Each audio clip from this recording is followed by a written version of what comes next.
누가복음 22장 54절에서 62절까지 말씀입니다. 예수를 잡아 끌고 대제사장의 집으로 들어갈새 베드로가 멀찍이 따라가니라. 사람들이 뜰 가운데 불을 피우고 함께 앉았는지라. 베드로도 그 가운데 앉았더니 한 비자가 베드로의 불빛을 향하여 앉은 것을 보고 주목하여 가로되 이 사람도 그와 함께 있었느니라 하니 베드로가 부인하여 가로되 이 여자여 내가 저를 알지 못하노라 하더라. 조금 후에 다른 사람이 보고 가로되 너도 그 당이라 하거늘 베드로가 가로되 이 사람아 나는 아니로라 하더라. 한 시쯤 있다가 또 한 사람이 장담하여 가로되 이는 갈릴리 사람이니 참으로 그와 함께 있었느니라.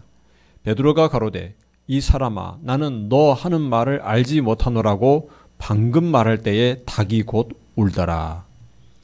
주께서 돌이켜 베드로를 보시니 베드로가 주의 말씀 곧 오늘 닭 울기 전에 네가 3번 나를 부인하리라 하심이 생각나서 밖에 나가서 심히 통곡하니라. 아멘. 같이 기도하겠습니다. 살아계신 아버지 하나님, 오늘도 하나님의 주신 말씀을 우리가 듣기를 원합니다. 하나님께서 저희 마음에 말씀하여 주시고 우리가 그 말씀을 들을 때 아멘으로 화답하며 받게 하여 주옵소서. 우리의 영적인 눈과 귀가 열리게 하여 주시고 오직 하나님의 말씀을 마음에 새겨서 이 말씀으로 인하여 우리 삶에 귀한 열매가 열리게 하여 주옵소서. 하나님 아버지, 사단 틈타지 못하도록 지켜주시고 성령께서 충만히 임재하여 주옵소서. 예수 그리스도 이름으로 기도하옵나이다. 아멘.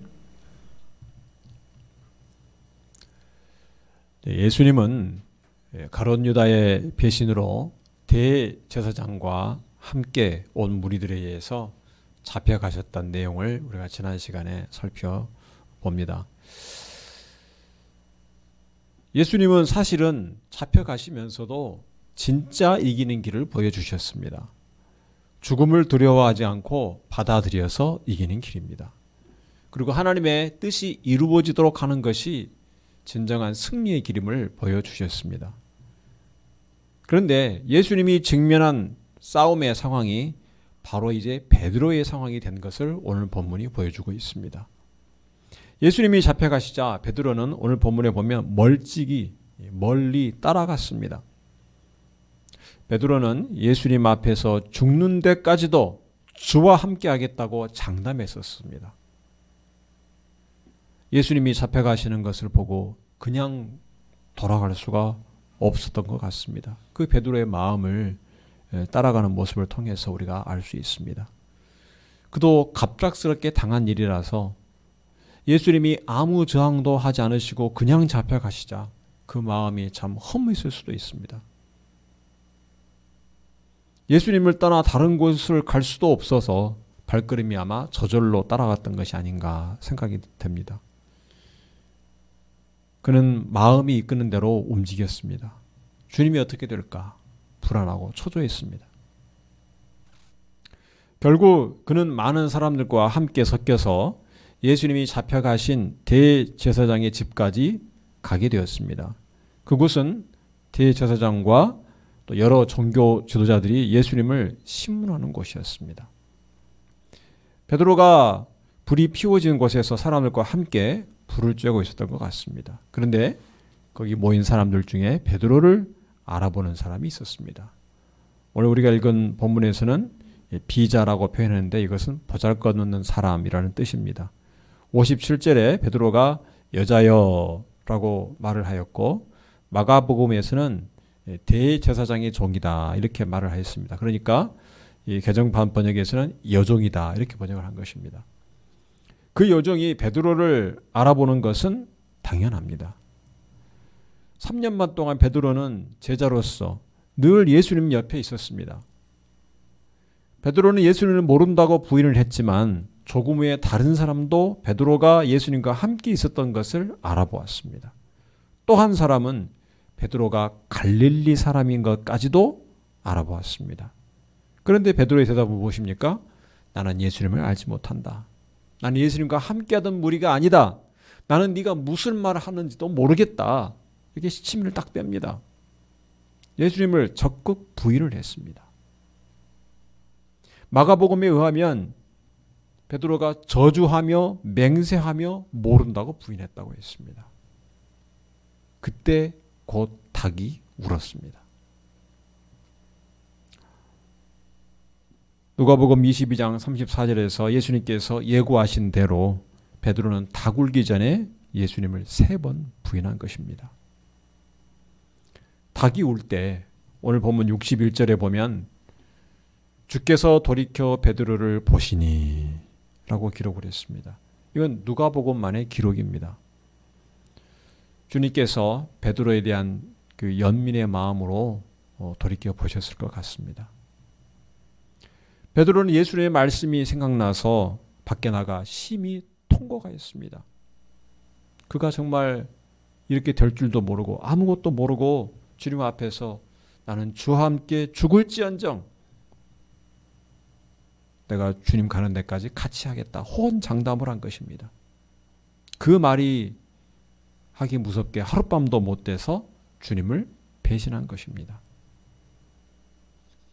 베드로가 사람들 앞에서 공개적으로 예수님을 부인했습니다.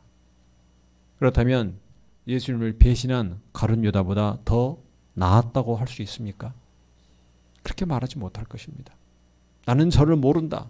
난 네가 무슨 말을 하는지도 모른다. 이렇게 예수님과의 관계를 부인했던 것입니다. 예수님의 수제자였던 베드로가. 베드로는 자신의 그 어부라는 고기 잡는 직업을 버리고 전 생애를 예수님을 따르는데 바쳤습니다. 그런데 하룻밤 사이에 그 삶을 부정해버릴 것입니다. 예수님을 처음 만나서 나는 죄인이로소이다. 나를 떠나소서라고 했지만 예수님께서 나를 따르라. 내가 너를 사람을 낳는 어부가 되게 하리라. 그 부르심을 받고 지체하지 않고 주님을 따랐던 때부터 시작을 해서 요한복음 13장에 의하면 자신의 발을 씻기던 예수님도 생각이 나고 더 깊은 후회와 자책을 하였을 것입니다. 사람은 이와 같이 약합니다. 바로 얼마 전까지 누가 크냐? 제자들 사이에서 베드로도 예수님께 더 인정받는 문제를 두고 서로 다투었습니다. 그런데 지금 자신의 모습을 보면 그 많은 사람들 앞에서 예수님을 모른다고 부인했던 것입니다. 베드로는 승리의 길을 보여주신 예수님 앞에서 패배의 길을 선택한 것입니다. 어떻게 해서 베드로가 실패했는가 살펴보면서 우리가 피해야 할 경계로 삼아야 할 것입니다. 첫째, 베드로는 자신을 먼저 생각을 했습니다. 베드로는 사람들에게 예수님과 함께 있었던 사람들이라는 것이 탄로나자 가장 먼저 자신을 생각했습니다. 자기도 잡혀갈까 두려웠습니다. 그래서 급히 예수님을 모른다고 부인합니다. 나는 저 사람을 모릅니다. 누가복음 9장 24절에 보면 누구든지 제 목숨을 구원코자 하면 잃을 것이요 누구든지 나를 위하여 제 목숨을 잃으면 구원하리라. 아멘. 베드로는 예수님의 이 말씀에 따르지 않고 자기가 사는 길을 택하였습니다. 예수님을 위해서 자기 목숨을 감수하는 그 길을 택하지 않은 것입니다. 그러나 그것은 후회와 자책만 남은, 통곡만 남은 그런 길이 되고 말았던 것입니다. 사단과의 영적 싸움에서 지고 말았습니다. 우리도 베드로처럼 다급하고 긴급한 상황이 되었을 때 자기를 먼저 가장 생각하기 쉽습니다. 그 순간에 일단 모면하기 위해서 위험을 피하려고만 합니다. 그런데 그것은 승리의 길이 아니고 패배의 길입니다. 베드로를 보면 알 수 있습니다. 눈앞의 문제에만 급급한 삶을 살아가면 베드로처럼 실패하기 쉽습니다. 당장 발등에 떨어진 그 불부터 끄는 그런 삶을 살아가면 베드로처럼 되기 쉽습니다. 경제적인 문제, 건강 문제, 또 인간관계에서 조롱과 모욕을 당한 것, 물질적인 정신적 손해를 피하려다가 또 그것을 되돌려 주거나 하는 그런 시도는 자신의 이익만 가장 우선적으로 하는 말과 행동을 하게 됩니다. 자기를 보호하기 위해서, 상처받지 않기 위해서, 손해당하지 않기 위해서 자기를 먼저 생각하게 됩니다. 일단 위기를 넘기고 보자는 이 생각은 세상의 방법입니다. 자신만을 위한 삶을 강조하는 이 세상 사람들의 본을 받는 것입니다. 똑같이 따라하는 것입니다. 믿는 성도가 해서는 안 될 것이죠. 하나님 나라의 백성은 그러면 어떻게 해야 되는가? 하나님의 나라와 하나님의 의를 먼저 구하라. 주께서 말씀하셨습니다. 먹을 것, 입을 것, 당장 눈앞에 있는 문제, 세상의 삶을 걱정할 것이 아니라 하나님 나라의 일을 먼저 생각하라고 간구하라는 것입니다. 그런데 베드로는 오늘 본문 상황에서 자신은 먼저 생각했습니다. 지금 발등에 떨어진 불, 사람들로부터 예수님과 함께 있던 사람이라고 탄로난 그 문제를 먼저 처리하기 위해 급급했습니다. 베드로는 예수님께서 고난받고 죽임당할 것을 예고하실 때에 주여 그리 마옵소서 막아섰습니다. 누가 크냐는 제자들 사이의 논쟁에도 적극 참여했습니다. 자기를 먼저 생각한 것입니다. 예수님과 감옥에도 죽는데도 함께 하겠다고 호언장담한 것도 사실은 자기의 열심과 자기의 진정성과 자기의 자존심에 관한 일입니다. 거기에 집착한 것입니다. 그래서 그런 말을 한 것입니다. 우리도 우리 자신의 열심과 자신의 진정성과 자기의 자존심을 앞세우면, 자기의 노력을 앞세우면 영적 싸움에서 지기가 쉽습니다. 당장 눈앞에 있는 문제에 그 위협에 전전긍긍하면서 모면하는 것만 생각한다면 하나님 나라에는 다 잊어버리고 자기 살기 바쁜 그런 결정과 선택과 행동을 하기 쉽습니다.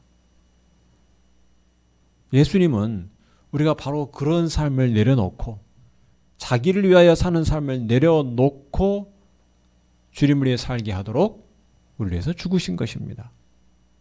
고린도후서 5장 15절 말씀을 보겠습니다. 우리 같이 한번 읽겠습니다. 저가 모든 사람을 대신하여 죽으심은 산 자들로 하여금 다시는 저희 자신을 위하여 살지 않고 오직 저희를 대신하여 죽었다가 다시 사신 자를 위하여 살게 하려 함이니라. 오늘 본문인 베드로에게 정확하게 해당되는 말씀입니다. 자기를 위해 살지 않고 나를 위해 죽었다가 부활하신 예수 그리스도를 위해 살게 하려고 십자가에 달려 죽으신 것입니다. 예수님이 십자가에 달려 나를 위해 죽으신 것이 감사합니까? 믿어지십니까? 그렇다면 여러분 자신을 위해서 살아서는 안 됩니다. 예수님 믿는 성도는 자신을 위해 살지 않아야 됩니다. 우리를 위해 죽었다가 다시 살아나신 예수님을 위한 삶을 살아야 하는 것입니다. 그것이 바로 승리의 길입니다. 여러분이 매일 삶 속에서 만나는 어떤 문제들, 급한 상황에서 자기 이익을 가장 먼저 생각한다는 것은 반드시 실패와 좌절을 맛보게 될 것입니다. 예수님께서 보여주신 승리의 길을 따라가야 됩니다. 두 번째로 베드로는 주님과의 관계를 부인했습니다. 베드로는 자기가 살기 위해서 예수님을 모른다고 부인했습니다. 예수님과의 관계를 부인한 것입니다. 예수님께서는 말씀하셨습니다. 누가복음 9장 26절에 누구든지 나와 내 말을 부끄러워하면 인자도 자기와 아버지와 거룩한 천사들의 영광으로 올 때에 그 사람을 부끄러워하리라. 우리가 이 세상에 살면서 예수님과의 관계를 부인하거나 예수님을 드러내는 것을 주저하거나 부끄러워하면 주님께서도 우리를 그렇게 대하실 것이다. 우리의 말씀을 마음에 깊이 새겨야 됩니다. 이 세상 사는 동안 세상 앞에서 예수님을 자랑할 수 있어야 됩니다. 부끄러워서는 안 됩니다. 내가 예수 믿는 사람이라고 분명하게 드러낼 수가 있어야 됩니다.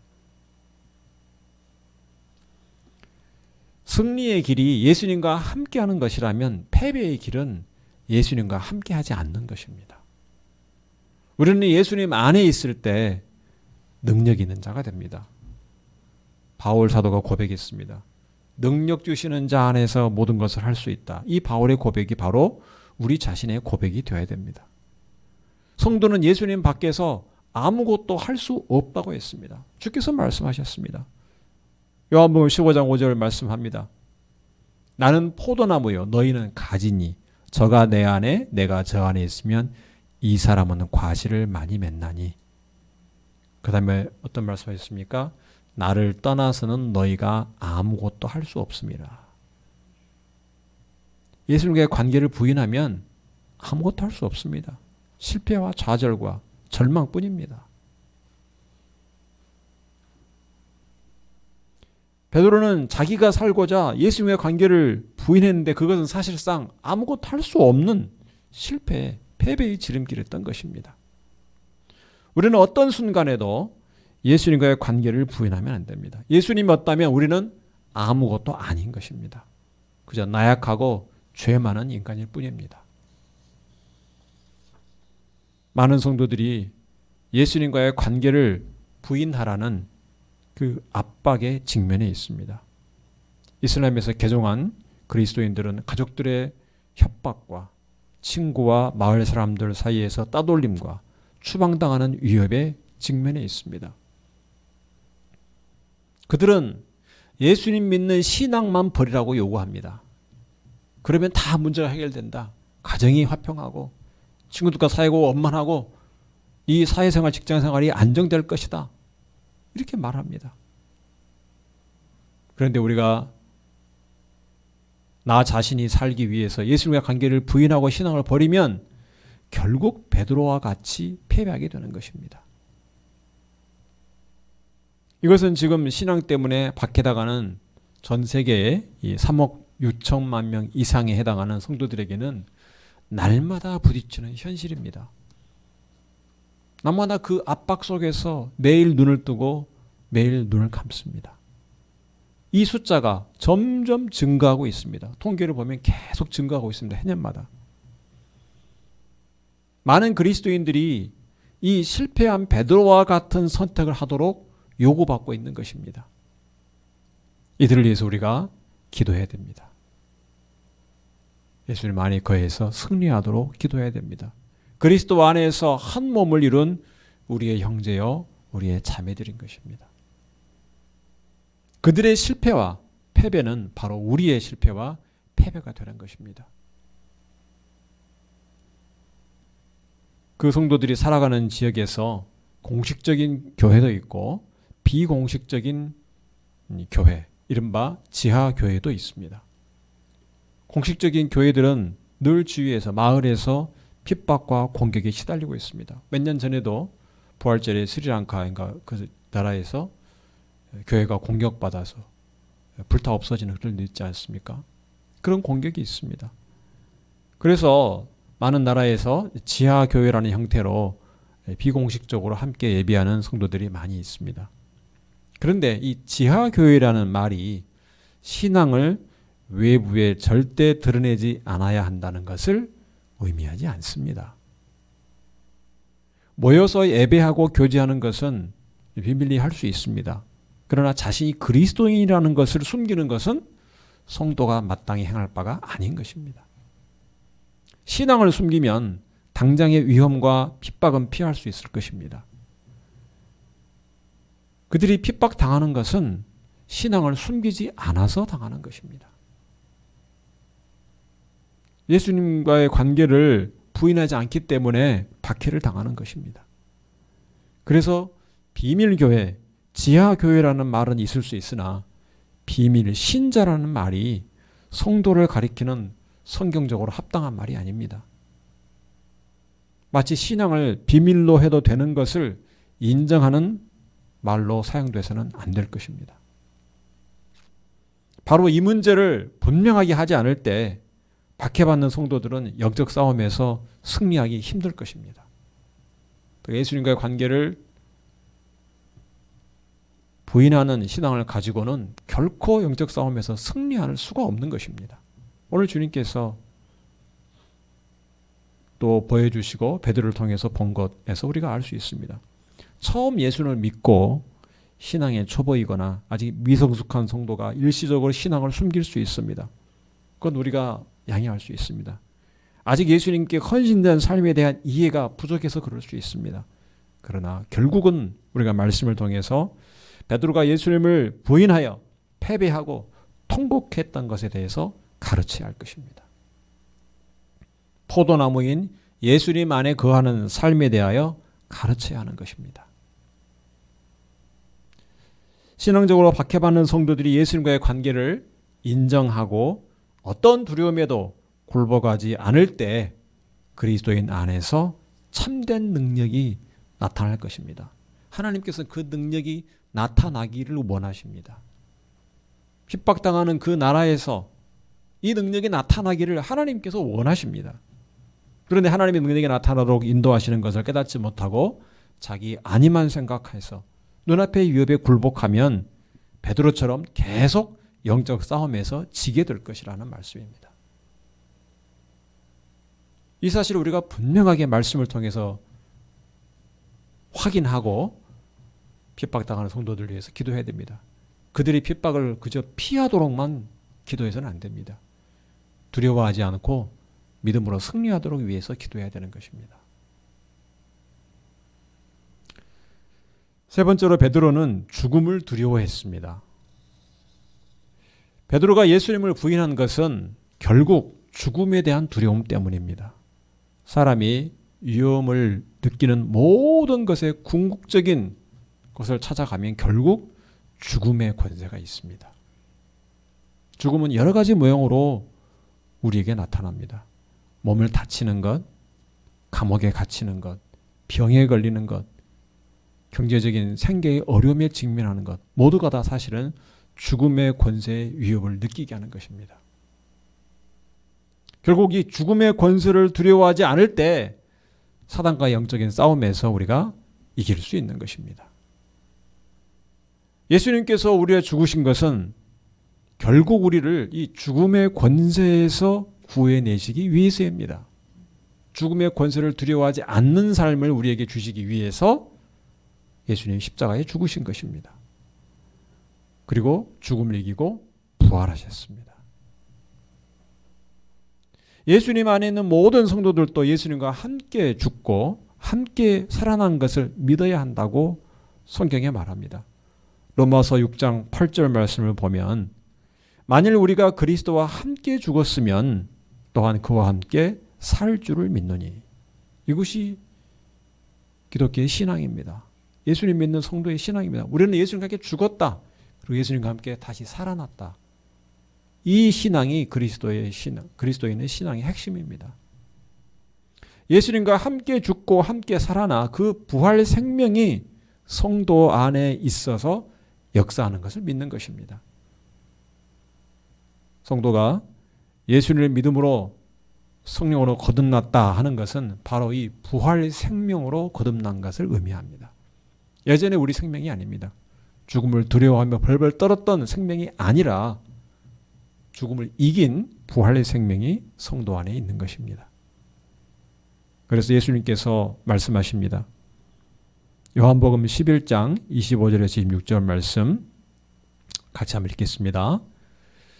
예수께서 가라사대 나는 부활이요 생명이니 나를 믿는 자는 죽어도 살겠고 무릇 살아서 나를 믿는 자는 영원히 죽지 아니하리니 이것을 네가 믿느냐. 여러분 믿습니까? 놀라운 말씀입니다. 이 말씀은 살아서 예수를 믿는 자는 영원한 생명을 누리게 된다고 했습니다. 영원히 죽지 아니할 것이다. 이것은 성도 안에 영원한 생명이 있다는 것입니다. 죽지 않는 생명이 있다는 것입니다. 그러니 성도는 육체적으로 죽어도 다시 살아나는 것입니다. 죽어도 살겠고 죽음의 권세를 두려워할 이유가 없다는 것입니다. 이것을 네가 믿느냐? 죽음의 권세를 두려워할 이유가 없다는 것을 너가 믿느냐라고 주께서 우리에게 묻고 계시는 것입니다. 그렇다면 우리의 삶 속에서 다가오는 모든 걱정들과 근심들을 우리가 떨쳐버릴 수가 있는 것입니다. 그 모든 걱정, 근심에 가장 깊숙이 들어가 있는 죽음의 권세를 두려워하지 않는다면 그로 인하여 나타나는 모든 걱정과 근심들을 가질 필요가 없는 것입니다. 그런데 죽음을 두려워하면 어떻게 됩니까? 베드로처럼 예수님과의 관계를 부인하게 되는 것입니다. 눈앞에 있는 총칼, 사람들로 따돌림, 생기에 대한 걱정, 그 걱정을 하게 되면 예수님과 관계를 부인하는데 이를 수가 있습니다. 신앙의 위협이 있을 때.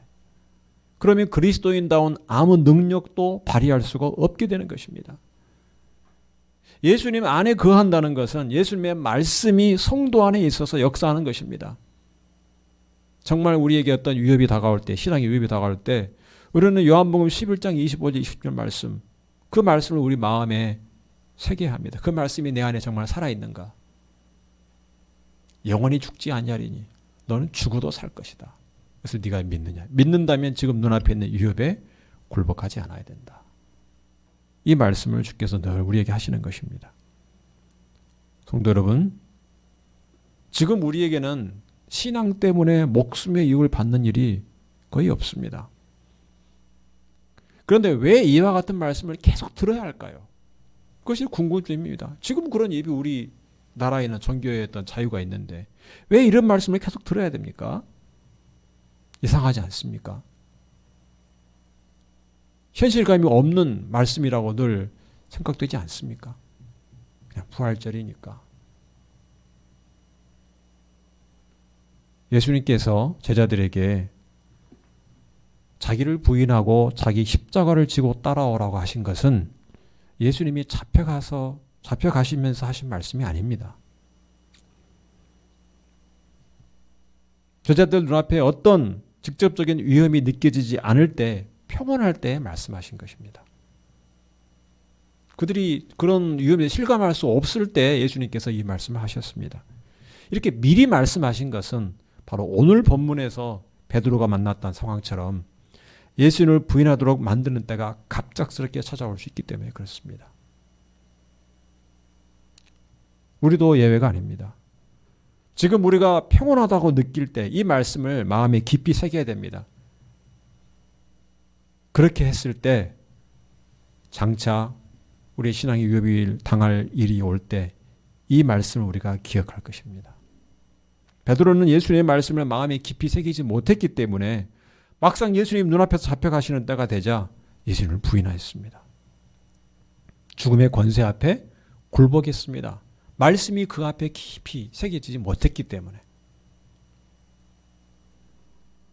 우리 성도들이 세상에 살면서 세상으로부터 박해받는 것은 피할 수가 없는 일입니다. 반드시 피할 수가 없습니다. 여러 가지 방법으로 우리는 많은 어려움과 방해를 받을 것입니다. 예수님께서 보여주신 이 길을, 승리의 길을 따라가야 할 것입니다. 그런데 요즘 우리 주위를 보면, 뉴스를 통해서도 보고 그러면 마치 이 목숨을 거는 각오를 하듯이 거리에 나가서 나라의 공적인 헌법기관들을 부정하고 그런 말과 주장을 하고 공적인 권세에 대항하는 주장과 행동을 하는 목회자들과 기독교인들이 있습니다. 뉴스에 보도됩니다. 이번에도 그 TV 뉴스에 보니까 그런 말을 서슴지 않고 내뱉는 소위 교계의 원로라고 하는 목사님 말씀을 직접 여과 없이 나오는 것을 뉴스를 통해서 보았습니다. 이것은 명백하게 하나님의 말씀에 거역하는 행동입니다. 그 목사님 회개해야 됩니다. 위에 있는 권세는 다 하나님께서 정하시고 주신 것입니다. 지금 우리나라가 무정부 상태가 아닙니다. 여전히 공권력이 질서를 유지하고 있습니다.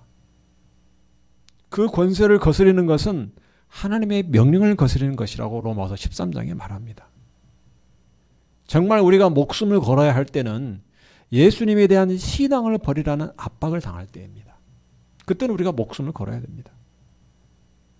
그 외에 권권력을 부정하는 활동을 하거나 권세를 거스리면 그 권세에 의해서, 세상 권세에 의해서 처벌을 피할 수 없을 것입니다. 그래서 하나님께서 사자들을 보내서 하신 것과 같다. 이렇게 로마 13장에 기록이 되어 있습니다. 질서를 유지하고 악을 처벌하는 것은 하나님의 사자가 그 처벌을 하는 것과 같다고 13장에 말합니다. 이 세상의 정치 제도는 왕이 다스리는 왕정 시대도 있었고 공산주의도 있었고 민주주의도 있습니다. 심지어 독재 정치도 있습니다. 북한은 공산주의면서 독재 정치이지 않습니까? 그런데 성도는 하나님 나라의 백성입니다. 세상 나라의 정치 지도에 목숨을 걸어서는 안 됩니다. 우리의 생명은 하나님의 것입니다. 무엇이 더 나은 정치 제도인가?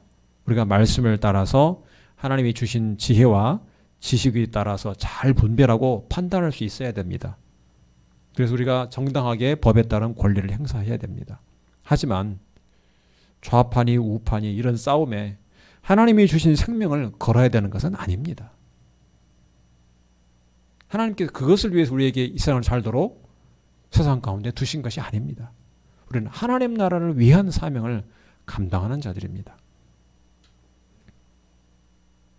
예수님께서도 복음서에 보면 가이사의 것은 가이사에게 바치라고 하였습니다. 그 말씀이 로마의 그 식민 통치가 공의롭고 옳다는 말씀이 아닙니다. 가이사의 통치와 권세를 인정하신 것입니다. 정치적인 구호가 교회 예배에 버젓이 등장한다는 것은 거룩하신 하나님께 드리는 예배를 회방하는 것입니다. 그렇지 않습니까? 온 세상을 다신 하나님께 드리는 예배 가운데 세상 나의 정치의 구호를 등장시킨다는 것은 하나님의 영광을 회방하는 것입니다. 그 일을 서슴없이 행하고 있는 교회가 있습니다. 부끄럽고 참으로 하나님 앞에서 깊이 회개해야 될 일일 것입니다. 북한에 있는 모든 그리스도인들이 공산주의 체제를 전복시키려고 저항하는 것이 하나님의 뜻이 아닙니다. 잘못된 정치제도이고 억압하는 정치제도이긴 하지만 그 정치제도를 뒤엎고 새로운 정치제도를 세워라. 이것이 하나님의 뜻이 아닌 것입니다. 오히려 그 체제 아래에서도 신앙을 지키고 그리스도인으로서 세상의 빛과 소금의 역할을 감당하는 것이 하나님의 뜻입니다.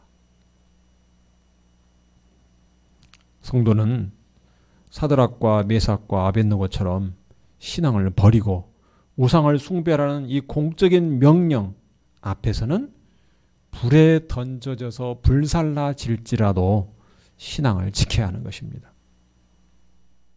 예수님 안에서 얻은 부활의 생명이 우리 안에 있음을 확신하고 죽음을 두려워하지 않아야 됩니다.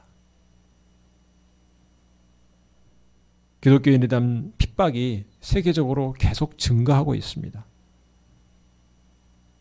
사하라 이남인가 그런 지역에서는 지금 1600만 명이 큰 추방당하고 고통당하는 극심한 핍박에 직면해 있다고 합니다. 앞으로 우리가 신앙 때문에 핍박당하게 될 때를 대비해서 오늘 말씀을 우리가 마음에 새겨야 됩니다. 베드로처럼 자기를 먼저 생각하고 예수님과의 관계를 부인하고 죽음을 두려워하다가 실패하고 영적 싸움에 지지 않도록 해야 할 것입니다. 예수님께서 보여주신 이 십자가의 길, 하나님의 뜻을 이루는 길을 택하고 주님 안에서 거하는 이 승리하는 성도들이 되시기를 주님의 이름으로 축원합니다. 기도하겠습니다. 하나님 아버지 감사합니다. 오늘도 하나님께서 저희에게 귀한 말씀을 주신 것을 감사합니다. 우리 주님께서 죽음을 두려워하지 않으시고 오히려 죽음을 받아들이심으로써 죽음을 이기고 부활하신 길을 택하셨던 것처럼 우리도 승리의 길을 택하게 하여 주옵소서. 하나님의 뜻을 이루는 길을 승리의 길로 보여주셨는데 베드로는 자기를 먼저 생각하고 예수님과의 관계를 부인하며 죽음을 두려워하다가 실패하고 패배하였습니다. 영적 싸움에 졌습니다. 아버지 하나님, 우리 그리스도의 능력이 주님 안에 있는 것을 확신케 하여 주옵소서. 주님 안에 거하고 주님의 말씀이 우리가 안에 충만할 때 우리가 승리할 수를 믿게 하여 주옵소서. 예수님을 믿고 함께 예수님과 죽고 살아난 것을 확신하며 부활 생명이 우리 가운데 있음을 확신하여 어떤 죽음의 권세도 두려워하지 않고 오직 주님과 함께 승리하는 삶을 택하게 하여 주옵소서. 우리는 하나님 나라의 백성입니다. 세상 나라의 일에 우리의 목숨을 걸지 않게 하여 주시고 오직 하나님께서 주신 귀한 하나님 나라의 생명을 충성스럽게 감당하는 데 우리의 목숨을 다하여 살게 하여 주시옵소서. 오늘 주신 말씀들 우리 마음에 새겨서 지금 평안한다고 하지만 앞으로 다가올 신앙의 핍박과 세상의 미움으로부터 우리가 지지 않기 위해서 그날을 대비하는 우리 성도들이 다 되게 하여 주옵소서. 예수 그리스도의 이름으로 기도하옵나이다. 아멘.